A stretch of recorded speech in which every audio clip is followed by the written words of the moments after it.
लाडकी बहीण योजना आणि या योजनेमध्ये 13 डिसेंबर 2025 अखेरीस आपल्या महिला व बालविकास मंत्र्यांनी एक पोस्ट केली आणि या आदितीताई तटकरे यांची पोस्ट झाल्यानंतर अनेक लाडक्या बहिणींसाठी जी अपेक्षा होती की लाडकी बहीण योजनेच्या नोव्हेंबर महिन्याच्या हप्त्याबाबत यामध्ये कोणती ना कोणती अपडेट मिळेल.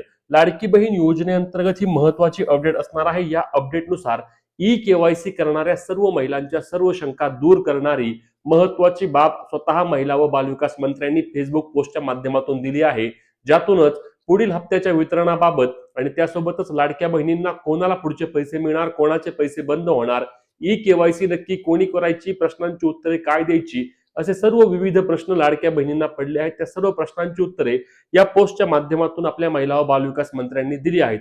तर आपल्या महिला व बालविकास मंत्री या पोस्टमध्ये काय म्हणतायत चला लगेच पाहूया. तर हे बघा, या ठिकाणी आपल्या महिला व बालविकास मंत्री आदितीताई तटकरे यांची ही फेसबुक पोस्ट असणार आहे, ज्यामध्ये ई केवायसी प्रक्रिया म्हणून हेडिंग देण्यात आली आहे आणि या हेडिंग मध्येच लाडकी बहीण योजनेसाठी ई केवायसी दुरुस्तीसाठी मिळणार एकच संधी. सर्वात महत्वाचा मुद्दा यामध्ये बघा काय आहे, तर फक्त ही एकदाच संधी तुम्हाला त्या ठिकाणी देण्यात येणार आहे. एकच संधी स्पष्टपणे लिहिण्यात आलेलं आहे. म्हणजेच की आता तुमची ई केवायसी जर चुकली, आता प्रश्नांचं उत्तर चुकू द्या, नाहीतर जात चुकू द्या, नाहीतर काहीही चुकू द्या, ते परत दुरुस्त तुम्ही कधीच करू शकणार नाही. तुमची e KYC as it is सरकार धरणार आहे आणि त्यानंतर तुम्हाला पैसे द्यायचे का नाही ते सरकार ठरवणार आहे. म्हणजेच की तुमची ई केवायसी ठरवणार आहे यापुढे योजनेचे पैसे तुम्हाला द्यायचे का नाही. आता यामध्ये मुद्दे काय आहेत तर बघा, स्पष्टपणे सांगतो. मुख्यमंत्री माझी लाडकी बहीण योजनेतील बहुतांश लाभार्थी या दुर्गम ग्रामीण भागातील आहेत.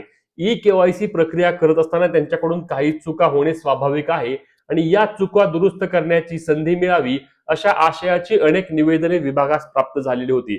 आपण पाहिलं की जेव्हा आधी ई केवायसी प्रक्रिया सुरू होती तेव्हा काय होतं की दोन्ही प्रश्नांमध्ये अनेक महिलांचं त्या ठिकाणी मिसअंडरस्टँडिंग झालं होतं. त्यामुळे महिलांचे प्रश्न त्या ठिकाणी चुकले होते किंवा काहींनी होयच्या ठिकाणी नाही, नाहीच्या ठिकाणी होय झालं होतं. काहींचे जात प्रवर्ग निवडताना चूक झाल्या होत्या आणि ही बाब अनेक महिलांनी वारंवार बोलून दाखवली आणि या बाबीचीच महिला व बालविकास विभागाने दखल घेत लाडक्या बहिणींना त्या ठिकाणी बघा दुसऱ्या मुद्द्यामध्ये सदर योजना ही महिला सक्षमीकरणाच्या हेतूने राबवण्यात येत आहे. म्हणूनच या महिलांना ई केवायसी करताना झालेली चूक सुधारण्याची संधी देणे अत्यंत गरजेचे आहे. हीच बाब लक्षात घेऊन ई केवायसी मध्ये परत एकदा या ठिकाणी मुद्दा बघा, केवळ एकदाच सुधारणा करण्याची अंतिम मुदत 31 डिसेंबर 2025 पर्यंत आहे. लक्षात घ्या बाबी, एकदाच तुम्ही दुरुस्त करू शकता. तुमची ई केवायसी आता जी तुम्ही करणार आहे ती तुमची फायनल ई केवायसी असणार आहे, त्याला परत तुम्ही दुरुस्त करू शकत नाही. लाडक्या बहिणींनो, ही बाब तुमच्या डोक्यामध्ये क्लिअर घ्या. त्यानंतर यासोबतच पती किंवा वडील हयात नसलेल्या लाडक्या बहिणींना ई केवायसी करण्यासाठीची प्रक्रिया पोर्टलवर सुविधा उपलब्ध करून देण्यात आलेली आहे. म्हणजेच यामधील काही बाबी तुम्ही लक्षात घेणं अत्यंत गरजेचं आहे. सर्वात महत्वाची बाब म्हणजे तुमची आता जी ई केवायसी होणार आहे ती ई केवायसी तुमची फायनल ई केवायसी असणार आहे. त्यानंतर तुम्ही काही जरी झालं तरी त्यामध्ये बदल करू शकणार नाही लाडक्या बहिणींनो. त्याच्यामुळे आता ई केवायसी करताना तुम्हाला अत्यंत सावध होऊन मगच तुमची ई केवायसी करावी लागणार आहे. आता यामधील काही बाबी आहेत महत्वाच्या, त्या मी तुम्हाला या ठिकाणी हायलाइट करून सांगतो, जेणेकरून तुमच्या लक्षात येणार आहे की लाडकी बहीण योजनेअंतर्गत नक्की विषय काय आहे. सर्वात महत्वाची बाब म्हणजे सर्वांनी ई केवायसी परत करण्याची अजिबात आवश्यकता नाही. म्हणजेच की लक्षात घ्या, तुम्ही याआधी तुमची लाडकी बहीण योजनेची जर ई केवायसी केली असेल आणि ती ई केवायसी तुम्ही योग्य पद्धतीने केली असेल तर तुम्हाला परत ई केवायसी करण्याची अजिबात गरज नाही. सरसकट सर्वांनी परत ई केवायसी करायला जाऊ नका.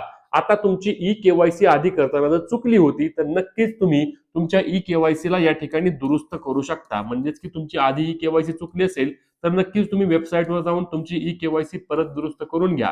आता यामध्ये अनेक महिलांनी काय विचारलं की आम्ही आधी देखील ई केवायसी करताना योग्य केली होती आणि आता परत आम्ही डबल ई केवायसी केली, मग काही अडचण आहे का? तर अजिबात अडचण नाही. तुम्हाला जर खात्री नसेल की मी योग्य पद्धतीने ई केवायसी केली होती का नाही तर तुम्ही 100% परत ई केवायसी करायला जा. कोणत्याही प्रकारे त्या ठिकाणी तुम्हाला अडचण नाही. तुमची ई केवायसी परत योग्य पद्धतीने केवायसी होणार आहे तुमची, लक्षात घ्या. त्याच्यामुळे काही अडचण नाही त्याची. तुम्ही डबल जरी ई केवायसी केली तरीही अडचण तुम्हाला कोणतीही नाही.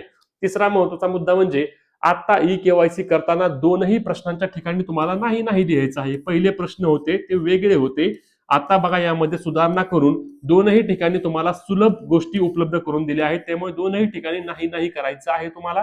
तुमची ही केवायसी योग्य होणार आहे. आधीच्या प्रश्नांच्या वेळी तुम्ही दोन्ही ठिकाणी होय केले असेल तरीही कोणतीही अडचण नाही. डबल ई केवायसी करण्याची गरज त्या ठिकाणी तुम्हाला नाही. 31 डिसेंबर नंतर लाडकी बहीण योजनेच्या ई केवायसी साठी कोणत्याही प्रकारची मुदत वाढ देण्याची लक्षणं अजिबात नाही आहेत. वारंवार सरकारकडून महिला व बाल विकास विभागाकडून महिलांना आवाहन केलं जात आहे, आश्वासित केलं जात आहे की तुम्ही तुमची ई केवायसी 31 डिसेंबरच्या आधी पूर्ण करून घ्या, अन्यथा परत तुम्हाला योजनेचे पैसे मिळणार नाहीत. त्याच्यामुळे आता तुमच्या सर्व शंका या ठिकाणी दूर झाल्या आहेत. दुसरा महत्वाचा मुद्दा म्हणजे पती नाहीयेत, वडील नाहीयेत या महिलांसाठी स्वतः ई केवायसी वेबसाईटवर सुरू झालेली आहे. वेबसाईटवर जाऊन ई केवायसी करून घ्या. तुमची देखील ई केवायसी त्या ठिकाणी होत आहे.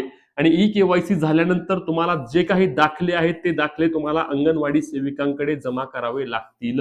अंगणवाडी सेविकांकडे दाखले जमा केल्यानंतरच तुमची ई केवायसी त्या ठिकाणी पूर्ण धरली जाणार आहे, अन्यथा तुम्हाला पैसे मिळणार नाहीत. आता काय होतंय, वेबसाईटवर तुम्ही गेल्यानंतर तुम्ही पती नाहीयेत म्हणता किंवा वडील नाहीयेत म्हणता, तुमची ई केवायसी पूर्ण करून घेता, त्या ठिकाणी तुमची ई केवायसी यशस्वी झाली आहे असं तुम्हाला मेसेज देखील येतो. आणि मेसेज आल्यानंतर तुम्हाला वाटतं की आता आम्हाला ई केवायसीचे कुठेही डॉक्युमेंट देण्याची वगैरे गरज नाही. पण लक्षात घ्या, डॉक्युमेंट जर तुम्ही नाही दिले, ज्यांना पती नाहीत वडील नाहीत त्या महिलांनी जर डॉक्युमेंट नाही दिले तर तुमची ई केवायसी अपूर्ण धरली जाईल आणि तुम्हाला योजनेतून त्या ठिकाणी अपात्र देखील केले जाऊ शकते.